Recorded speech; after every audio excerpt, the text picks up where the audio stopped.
भारत की आश्रम की पद्धति ने जीवन को 4 भागों में विभाजित किया।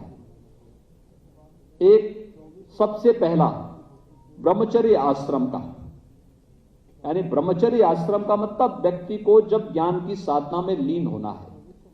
25 वर्ष तक की आयु को माना है, ठीक है। हमने बालिग की उम्र वर्तमान में 18 वर्ष की है। व्यक्ति 18 वर्ष के बाद, 20 वर्ष के बाद, 22 वर्ष के बाद सरकारी नौकरी में या निजी क्षेत्र की नौकरी में आ जाता है।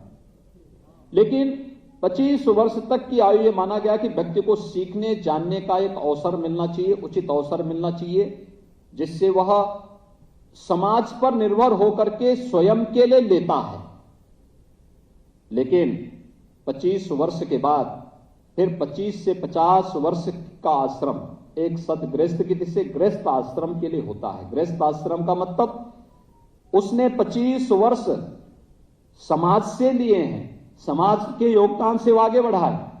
समाज का मतलब माता पिता का भी योगदान है, अभिभावक का भी योगदान है, तो भी वह समाज का योगदान कहीं ना कहीं उसमें प्रत्यक्ष अप्रत्यक्ष रूप से जुड़ती है। लेकिन अब 25 वर्ष, ये 25 वर्ष जो शेष आगे के हैं अभी, इन 25 वर्षों में उस व्यक्ति को अपने गृहस्थ आश्रम का मतलब उसने जो 25 वर्ष समाज से लिए थे, अब इन 25 वर्ष में वह अपने को पैरों पर खड़ा होने की आदत डाले, स्वावलंबन का जीवन स्वयं गुजर बसर करने की तैयारी करें और इन 25 वर्षों के लिए अपनी आजीविका के लिए मेहनत करेगा, परिश्रम करेगा, मेहनत करेगा। 25 वर्ष वानप्रस्थ के, वानप्रस्थ का मतलब आधा जो कुछ बच गया है गृहस्थ आश्रम का, उसको पूरा करने के साथ साथ समाज के लिए भी कंट्रीब्यूशन के लिए अपनी तैयारी करना। भाई जैसे 25 साल आपके ब्रह्मचर्य आश्रम के बताए, ज्ञान अर्जन के बताए गए हैं, उन 25 वर्ष आप ज्ञान अर्जन में ही नहीं लगाते। अब 20 से दिनचर्या शुरू करते हैं, 18 वर्ष की उम्र में ही शुरू कर देता है, कोई 20 साल में, कोई 22 साल में, कोई 23 साल में, तो वह इधर भी उसने कुछ बोनस में उसने लेना शुरू कर दिया गृहस्थ आश्रम का। अभी से वह स्वावलंबन की ओर अग्रसर हो रहा है। तो ऐसे ही वानप्रस्थ का होता है, गृहस्थ आश्रम का बचे हुए कार्यों को भी हम संपादित करने के साथ साथ समाज पर आश्रित होने का, समाज पर आश्रित नहीं बल्कि समाज को भी खड़ा करने के लिए हम आगे बढ़ते हैं। आपका यह समय पूरी तरह वानप्रस्थ का होगा, सीनियर सिटीजन्स का यह समय वानप्रस्थ का होता है। अपने पारिवारिक दायित्व का निर्वहन करते हुए भी हम समाज के लिए भी कुछ योगदान दे सके।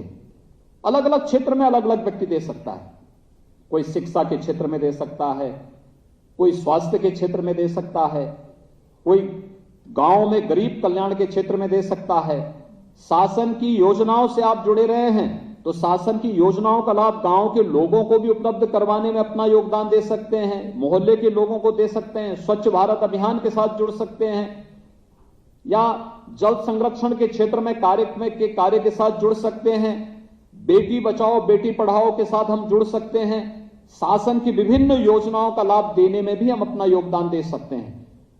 और फिर शेष जीवन के 25 वर्ष, अगर एक व्यक्ति 100 साल जीता है तो शेष जीवन पूरी तरह समाज को समर्पित करते हुए कि अब मेरा अपना कुछ नहीं, जो भी होगा उस समाज के लिए होगा, और लोक के लिए समर्पित करते हुए व्यक्ति जब आगे जिएगा तो वही व्यक्ति जीवन में सफलता के रहस्यों को उद्घाटित करते हुए मोक्ष की प्राप्ति भी करेगा, मुक्ति की भी प्राप्ति करेगा, जो एक आदर्श भारतीय जीवन दर्शन का हिस्सा है।